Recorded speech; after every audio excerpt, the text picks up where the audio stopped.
முக்கிய செய்திகள். ஈட்டி எறிதல் போட்டியில் தங்கம் வென்றார் நீரஜ் சோப்ரா. ஒலிம்பிக்கில் புதிய வரலாறு படைத்து சாதனை. 13 ஆண்டுகளுக்கு பிறகு ஒலிம்பிக் அரங்கில் ஒலித்த தேசிய கீதம். தங்க மகனுக்கு தலைவர்கள் பொதுமக்கள் வாழ்த்து மழை. கொரோனா தடுப்பில் அலட்சியம் வேண்டாம். பண்டிகை காலங்களில் கவனம் தேவை என மத்திய அரசு எச்சரிக்கை. சென்னை, தஞ்சை, ஈரோட்டில் மீண்டும் அதிகரிக்கும் தொற்று பரவல். கட்டுப்பாடுகளை கடுமையாக்கியது தமிழக அரசு. கரூரை உலுக்கும் கந்துவட்டி கொடுமையால் பரிதவிக்கும் ஏழைகள். இரும்பு கரம் கொண்டு அடக்க கோரிக்கை. வணக்கம். வணக்கம். ஜப்பான் தலைநகர் டோக்கியோவில் நடைபெற்று வரும் ஒலிம்பிக் போட்டியில் ஈட்டி எறிதல் பிரிவில் இந்திய வீரர் நீரஜ் சோப்ரா தங்கம் வென்று புதிய சாதனை படைத்துள்ளார். டோக்கியோ ஒலிம்பிக் போட்டிகள் இன்றுடன் நிறைவடைய உள்ள நிலையில் இந்தியாவுக்கு ஒரு தங்கமாவது கிடைக்குமா என்ற எதிர்பார்ப்பு ரசிகர்களிடையே எழுந்தது.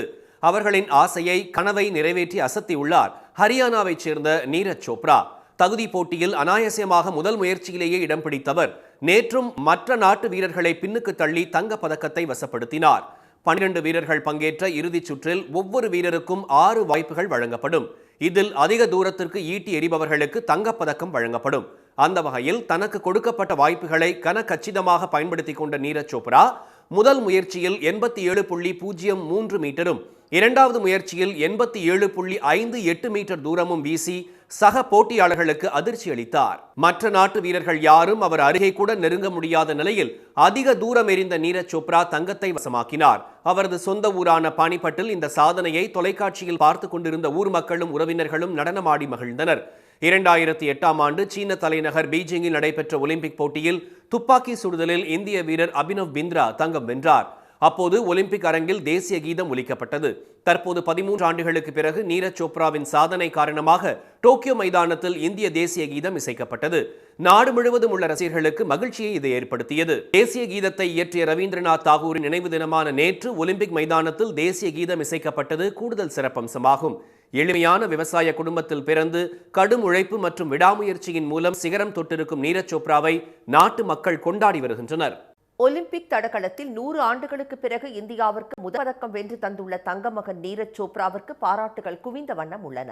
போட்டியின் போது எந்தவிதமான அழுத்தமும் இன்றி சிறப்பாக விளையாடியதாலேயே தங்கப்பதக்கத்தை வெல்ல முடிந்ததாக தெரிவித்துள்ள அவர் பதக்கத்தை மறைந்த தடகள நட்சத்திரம் மில்கா சிங்கிற்கு அர்ப்பணித்துள்ளார். பங்கேற்ற முதல் போட்டியிலேயே வெற்றி பெற்று நாட்டிற்கு தங்கம் கொண்டு வந்த நீரஜ் சோப்ராவால் நாடு பெருமை கொள்வதாக குடியரசுத் தலைவர் திரு ராம்நாத் கோவிந்த் பாராட்டியுள்ளார். இளைஞர்களுக்கு நீரஜ் சோப்ரா உந்து சக்தியாக இருப்பதாகவும் அவர் கூறியுள்ளார். ஒப்பிட்டு பார்க்க முடியாத வேகத்தில் நீரஜ் சோப்ரா விளையாடியதாக தொலைபேசி மூலம் பாராட்டிய பிரதமர் திரு மோடி இந்த வெற்றியை நாடு என்றும் நினைவில் வைத்திருக்கும் என்று கூறியுள்ளார். இந்தியர்களை பெருமையடைய வைத்திருக்கும் நீரஜ் சோப்ராவிற்கு 6 கோடி ரூபாய் பரிசு அறிவித்துள்ள ஹரியானா முதலமைச்சர் திரு மனோகர் லால் கட்டார் அரசு அதிகாரி வேலை வழங்கப்படும் என்று கூறினார். நீரஜ் சோப்ரா வெற்றி பெற்ற தினம் இந்திய விளையாட்டுத் துறையில் மிகப்பெரிய சாதனை தினம் என தமிழக முதலமைச்சர் திரு ஸ்டாலின் பாராட்டியுள்ளார். ஒலிம்பிக்ஸ் தடகள போட்டியில் இந்தியாவின் 120 ஆண்டு கால கனவை பூர்த்தி செய்துள்ள அவர் பல கோடி இதயங்களில் புதிய நம்பிக்கையை ஏற்படுத்தி இருப்பதாக ட்விட்டரில் பெருமிதம் தெரிவித்துள்ளார். தடகளத்தில் தங்கம் வென்றிருப்பதன் மூலம் நீரஜ் சோப்ரா புதிய வரலாற்றை எழுதியிருப்பதாக மேற்கு வங்க முதலமைச்சர் செல்வி மம்தா பானர்ஜி பாராட்டியுள்ளார்.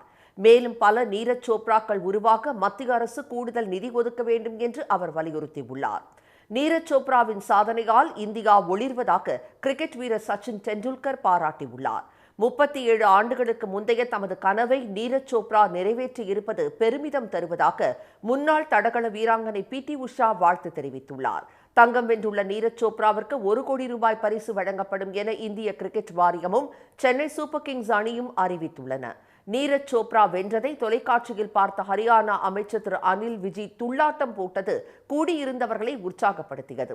ராணுவ வீரர்களும் தேசிய கொடியை அசைத்து தங்கம் வென்றதை கொண்டாடி மகிழ்ந்தனர். டோக்கியோ ஒலிம்பிக் போட்டியில் மீராபாய் சானு பதக்க வேட்டையை தொடங்கி வைக்க தங்கப் பதக்கத்துடன் நிறைவு செய்துள்ளார் நீரஜ் சோப்ரா. ரியோ ஒலிம்பிக் போட்டியில் 1 வெள்ளி 1 வெண்கலம் மட்டுமே வென்ற இந்தியா இந்த முறை 1 தங்கம் 2 வெள்ளி 4 வெண்கலம் என 7 பதக்கங்களை வென்று அசத்தியுள்ளது. இந்தியாவில் பண்டிகை காலம் தொடங்க உள்ளதால் கொரோனா தடுப்பு நடவடிக்கைகளில் மக்கள் அலட்சியம் காட்டக்கூடாது என்று மத்திய சுகாதாரத்துறை எச்சரித்துள்ளது.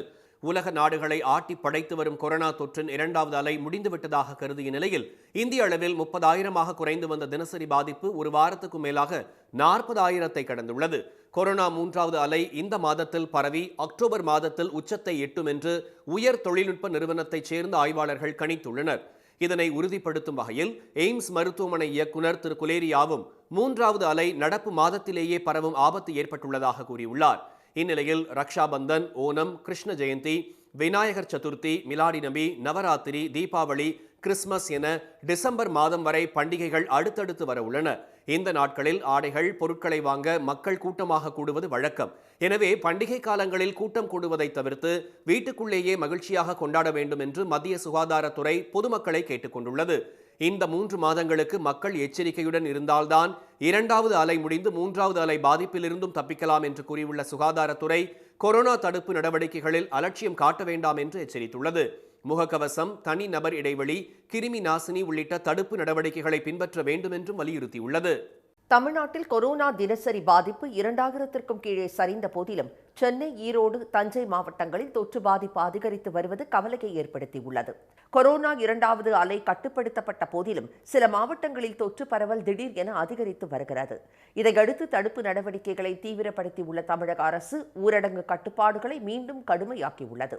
இந்நிலையில் சுகாதாரத்துறை வெளியிட்டுள்ள தகவலின்படி கடந்த 24 மணி நேரத்தில் 1969 பேருக்கு கொரோனா தொற்று கண்டறியப்பட்டுள்ளது. 29 பேர் உயிரிழந்த நிலையில் 1839 பேர் தொற்றில் இருந்து விடுபட்டு வீடு திரும்பியுள்ளனர். எனினும் சென்னை, ஈரோடு, தஞ்சை மாவட்டங்களில் தொற்று பாதிப்பு சற்று அதிகரித்துள்ளது. அதிகபட்சமாக கோவையில் 223 பேருக்கும், ஈரோட்டில் 198 பேருக்கும், சென்னையில் 194 பேருக்கும் தொற்று உறுதி செய்யப்பட்டுள்ளது. செங்கற்பட்டில் 115 பேரும், தஞ்சாவூரில் 110 பேரும் தொற்றால் பாதிக்கப்பட்டுள்ளனர். இதனிடையே காஞ்சிபுரம், கரூர், தஞ்சாவூர் உள்ளிட்ட 20 மாவட்டங்களில் எந்த உயிரிழப்பும் இல்லை என சுகாதாரத்துறை தெரிவித்துள்ளது. இந்நிலையில் இன்று முதல் அனைத்து ஞாயிற்றுக்கிழமைகளிலும் 60 வயதுக்கு மேற்பட்டவர்களுக்கு 2வது தவணை தடுப்பூசி சிறப்பு முகாம் நடைபெறும் என்று பொது சுகாதாரத்துறை அறிவித்துள்ளது. கரூரில் அதிகரித்து வரும் கந்துவட்டி கொடுமையை அரசு இரும்பு கரம் கொண்டு ஒடுக்க வேண்டும் என்று கோரிக்கை எழுந்துள்ளது. ஜவுளி ஏற்றுமதி தொழிலுக்கு பெயர் பெற்ற கரூரில் கொசுவலை உற்பத்தி, பேருந்து கூடு கட்டுதலை தொடர்ந்து கந்துவட்டி தொழிலும் வளர்ந்து வருவது கவலையை ஏற்படுத்தியுள்ளது. கூலி வேலை செய்யும் ஏழை எளிய மக்கள் குடும்ப செலவுகளை சமாளிக்க வாங்கிய பணம் வட்டி மேல் வட்டி ஏறி அசலை விட அதிகமாகி அவர்களுக்கு கடும் சுமையாக மாறியுள்ளது. கரூரை தலைமையிடமாக கொண்டு 400க்கும் மேற்பட்ட குழுக்கள் அரவக்குறிச்சி, பள்ளப்பட்டி, தரகம்பட்டி என மாவட்டம் முழுவதும் கிளைகள் அமைத்து வட்டிக்கு விடும் தொழிலில் ஈடுபட்டு வருகின்றன. வாங்கிய கடனுக்கு வட்டி கேட்டு வீடு தேடி வந்து மிரட்டுபவர்களால் ஆங்காங்கே தற்கொலை சம்பவங்களும் அரங்கேறி வருகின்றன. 9,500 ரூபா தந்தாங்க, 10,000 ரூபான்னு சொல்லி அதில் 600 ரூபா எடுத்துக்கிட்டாங்க. வார வட்டின்ட்டு 600 ரூபா, ஒரு வாரத்துக்கு 600 ரூபா வட்டி. அது மாதம் 2,400 ரூபா வருது. அதுபோல் நாங்கள் வாங்கினதுக்கு மேலே வட்டி கொடுத்துட்டோம். ஆனால் அவங்க வீட்டில் 10 மணிக்கு சாப்பிடும்போது கெட்ட வார்த்தையில் பேசுகிறாங்க. சாப்பிட முடியல, தூங்க முடியல. நீங்கள் தூக்கு போட்டு தொங்குங்க, கடன் வாங்கிட்டீங்களா, உயிரோடு இருக்கக்கூடாது, எங்ககிட்ட பணம் வாங்கினதுக்காக நீங்கள் செத்தரணும், இருக்கக்கூடாது அப்படின்னு திட்டுறாங்க. 10 மணிக்கு மேலே வட்டி கேட்டு எங்களை ரொம்ப டார்ச்சர் பண்ணுறாங்க. காலையில் விடிஞ்சா 6 மணிக்குள்ள பணம் கொடுக்கலைன்னா நான் இடத்த விட்டு போக மாட்டேன், இந்த இடத்த விட்டு நகர மாட்டேன், எங்கள் ஓனர் பணம் வாங்கிட்டு சொன்னார் அப்படின்னு ரொம்ப தொல்லை பண்ணுறாங்க. இதனால் நாங்கள் சங்கடப்பட்டு அவமானத்தில் நாங்கள் பக்கத்து வீட்டில் கேவலப்படுறது, வீட்டுக்காரவங்க காலி பண்ண சொல்கிறாங்க, எல்லா பிரச்சனையும் நடக்குது. 8% வரை கந்துவட்டி வசூலிக்கப்படுவதால் வாங்கிய அசல் தொகையை அடைக்க முடியாத நிலைக்கு ஏழை மக்கள் தள்ளப்பட்டுள்ளனர். சுய உதவி குழுக்கள் மூலம் வழங்கப்படும் கடனுக்கும் இதே நிலை என்பதால் இல்லத்தரசிகளும் கடும் பாதிப்புக்கு உள்ளாகியுள்ளனர். கந்துவட்டி தொழிலில் ஈடுபடும் இளைஞர்களின் கையில் அதிக பணம் புழங்குவதால் அவர்கள் சமூக விரோத செயல்களில் ஈடுபடுவதாகவும் குற்றச்சாட்டு எழுந்துள்ளது. இந்த கந்துவட்டிக்காரங்க அங்கங்கே இருக்கக்கூடிய கிராமங்களில் பிரான்ச் ஆரம்பிச்சுட்டு அங்கே இருக்கக்கூடிய கிராம மக்கள்கிட்டையும் அருந்ததியர் காலநிலையும் உள்ளே பூந்து இந்த மாதிரி கந்துவட்டி ஆசையை காமிச்சு கொடுத்து அவங்க கட்ட முடியலைன்னா அவங்கள அடித்து மிரட்டி துன்புறுத்துறது. இது மாதிரி ஒரு ஆள் ஒரு மாதத்துக்கு முன்னாடி நம்ம உப்படமங்கலத்துக்கு அந்த பக்கம் இறந்தே போயிட்டாராம். ஆனால் அந்த அம்மா அப்பா அவங்க பயந்துக்கிட்டு புகார் கொடுக்காமல் இருக்காங்க. அந்த அளவுக்கு இன்றைக்கி கரூரில் கந்துவட்டி மிகப்பெரிய அளவில் இருக்குது. கல்வி, மருத்துவம் போன்ற அவசிய தேவைக்காக வாங்கும் கடனுக்கான வட்டி மீட்டர் வட்டி, ஸ்பீடு வட்டி, மைக்ரோ வட்டி என பல பரிமாணங்களில் உருவெடுப்பதால் கரூர் மாவட்டம் முழுவதும் ஏராளமான குடும்பங்கள் நிர்கதிக்கு தள்ளப்பட்டுள்ளதாக சமூக ஆர்வலர்கள் தெரிவித்தனர். கந்துவட்டி கும்பல்களுக்கு காவல்துறையும் ஆதரவாக இருப்பதால் புகார் அளிக்க முடியாத சூழல் நிலவுவதாக கூறிய அவர்கள் இந்த விவகாரத்தில் அரசு உரிய நடவடிக்கை எடுக்க வேண்டும் என்று வலியுறுத்தியுள்ளனர். தூத்துக்குடி மாவட்டம் பேட்மா நகரத்தைச் சேர்ந்த கல்லூரி மாணவி வங்கியில் கல்வி கடன் கிடைக்காமல் படிப்பை பாதியில் நிறுத்தும் நிலை ஏற்பட்டுள்ளது. திருமதி தில்சாத் பேகத்தின் மகள் ஃபாத்திமா புஷ்ரா பெங்களூருவில் உள்ள தனியார் கல்லூரியில் பிஎஸ்சி நர்சிங் பிரிவில் 2ஆம் ஆண்டு படித்து வருகிறார். அவர் 2.5 லட்சம் ரூபாய் கல்வி கடன் கேட்டு பேட்மா நகரத்தில் உள்ள பொதுத்துறை வங்கியை சென்ற ஆண்டே அணுகியுள்ளார். கல்வி கடன் கிடைக்காத நிலையில் தெரிந்தவர்களிடம் பணம் வாங்கி கட்டணத்தை செலுத்தியுள்ளார். இந்நிலையில் 2ஆம் ஆண்டிலும் ஃபாத்திமா புஷ்ராவுக்கு கல்வி கடன் தராமல் வங்கி நிர்வாகம் அலைக்கழித்ததாக கூறப்படுகிறது. கல்வி கட்டணம் செலுத்தாததால் மாணவி ஃபாத்திமா புஷ்ரா வகுப்பறையின் வாசலிலேயே நிற்கும் நிலை ஏற்பட்டுள்ளது. மகள் படும் துயரத்தை தாங்க முடியாத தாய் தில்ஷாத் பேகமும் இளைய மகள் ஆஷிகா பெர்வீனும் ஸ்ரீவைகுண்டம் எம்எல்ஏ ஊர்வசி திரு அமிர்தராஜை சந்தித்து முறையிட்டனர். எங்களால நாங்க அப்ப எப்படி படிக்க முடியும்? படிக்கணும்னு தான் நாங்க லோனுக்கே போய் கேட்கிறோம், அதுவும் தரமாட்டேன்றீங்கன்னா எங்களுக்கு காலேஜ்ல ஃபீஸ் கட்டாம வெளியே விடுறாங்க. எப்படி படிக்கிறது?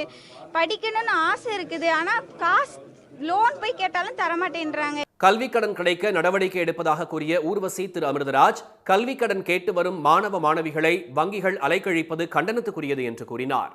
சன் செய்திகள் எதிரொலியாக திருவாரூர் காரைக்குடி இடையே அடிப்படை வசதிகளுடன் கூடிய ரயில் இயக்கப்பட்டதற்கு பட்டுக்கோட்டை மக்கள் நன்றி தெரிவித்துள்ளனர். திருவாரூரில் இருந்து பட்டுக்கோட்டை வழியாக காரைக்குடிக்கு செல்லும் டெமு ரயில் ஞாயிறு தவிர 6 நாட்கள் இயக்கப்படுகிறது. கொரோனா ஊரடங்கு காரணமாக 1.5 ஆண்டுகளாக இயக்கப்படாத ரயில் சேவை இம்மாதம் 4ஆம் தேதியில் இருந்து மீண்டும் இயக்கப்பட்டு வருகிறது. இதையடுத்து பட்டுக்கோட்டைக்கு வந்த ரயிலுக்கு பயணிகளும் உற்சாக வரவேற்பளித்து மகிழ்ந்தனர். இந்நிலையில் கழிப்பறை உட்பட எந்த வசதியும் இல்லாத ரயில் விரைவு ரயில் கட்டணத்தில் இயக்கப்படுவது கண்டு பயணிகள் அதிர்ச்சியடைந்தனர். இந்த செய்தி கடந்த 5ஆம் தேதி சன் செய்திகளில் ஒளிபரப்பானது. இதையடுத்து ரயில்வே அதிகாரிகளின் உத்தரவை அடுத்து கழிவறை வசதியுடன் ரயில் இயக்கப்படுகிறது. நடவடிக்கை எடுத்த அதிகாரிகளுக்கும் அதற்கு காரணமாக இருந்த சன் செய்திக்கும் பட்டுக்கோட்டை பகுதி பயணிகள் நன்றி தெரிவித்தனர். ஒரு பெரிய டிராபேக்கு குறையா இருந்தது டாய்லெட் இல்லாமல் இருந்துச்சு.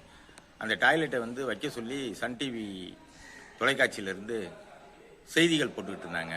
உடனடியாக ரயில்வே நிர்வாகம் டாய்லெட் வச்சு கொடுத்துட்டாங்க.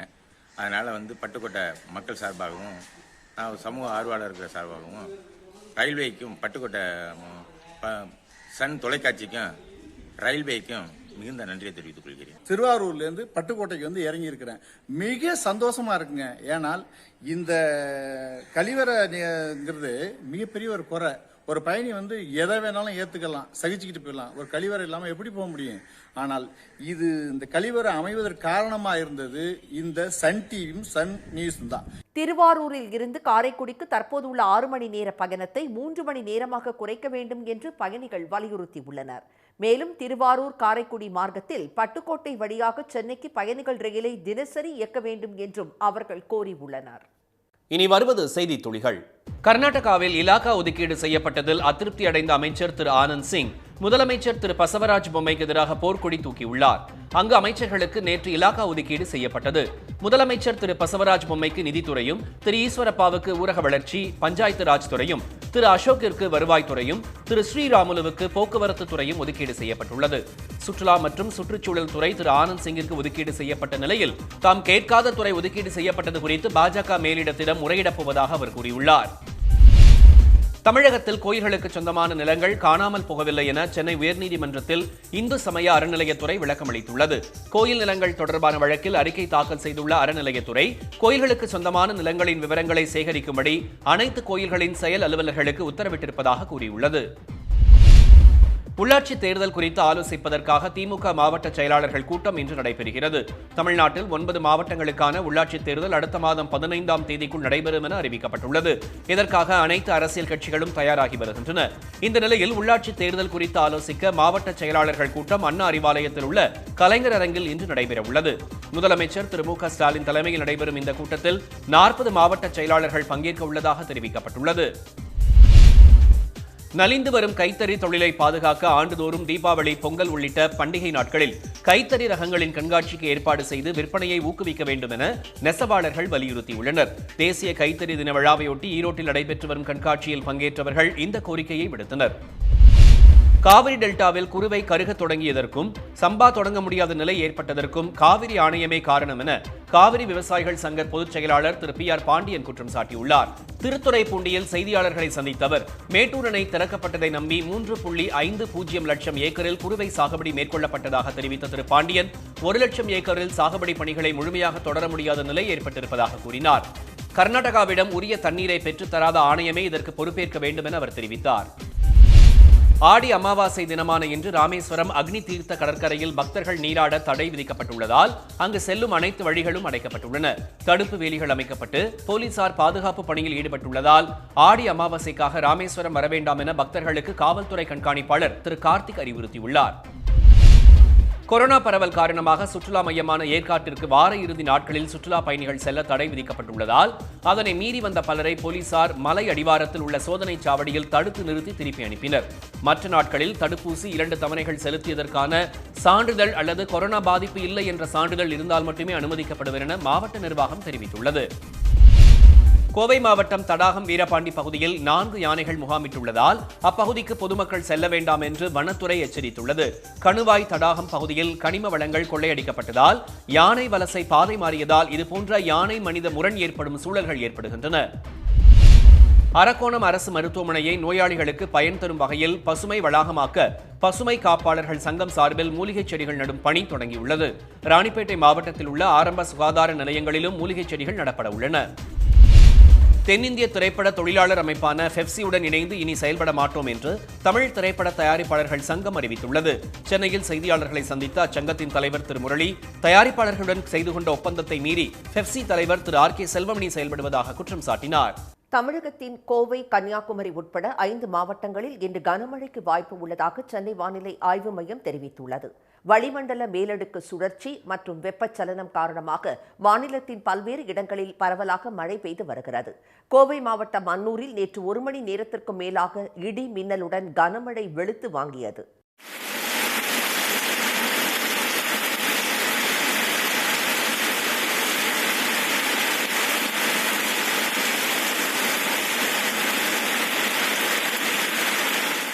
திருப்பூர் மாவட்டம் அவிநாசி, சேயூர் பகுதிகளில் 2வது நாளாக நேற்றும் பெய்த கனமழையால் விவசாயிகள் மகிழ்ச்சியடைந்தனர். முசிறி, போடிநாயக்கனூர், மணப்பாறை ஆகிய ஊர்களில் பெய்த மழை குளிர்ச்சியை ஏற்படுத்தியது. திண்டுக்கல் மாவட்டம் நத்தத்தில் விட்டுவிட்டு மழை பெய்தது. ஈரோடு மற்றும் புறநகர் பகுதிகளில் மாலையில் கருமேகங்கள் திரண்டு பலத்த காற்று, இடி மின்னலுடன் பலத்த மழை கொட்டியது. சுமார் 1 மணி நேரத்திற்கு மேலாக நீடித்த கனமழையால் சாலைகளில் மழைநீர் பெருக்கெடுத்தது.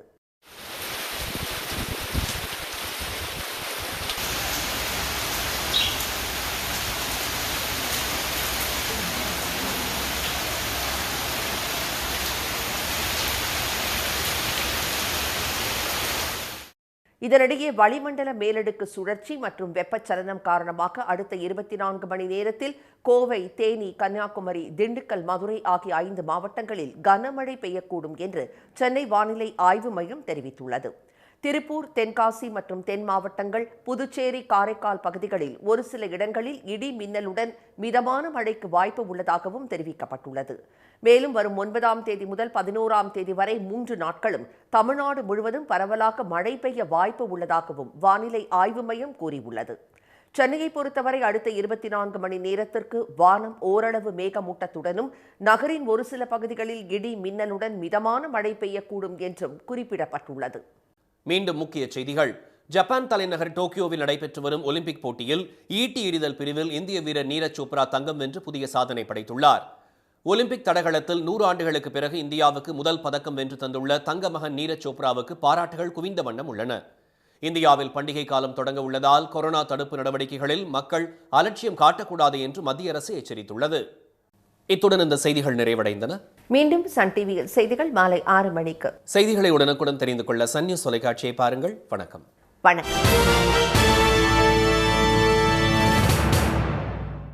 உடனுக்குடன் செய்திகளை தெரிந்து கொள்ள சன் நியூஸ் பெல் ஐகானை கிளிக் பண்ணுங்க.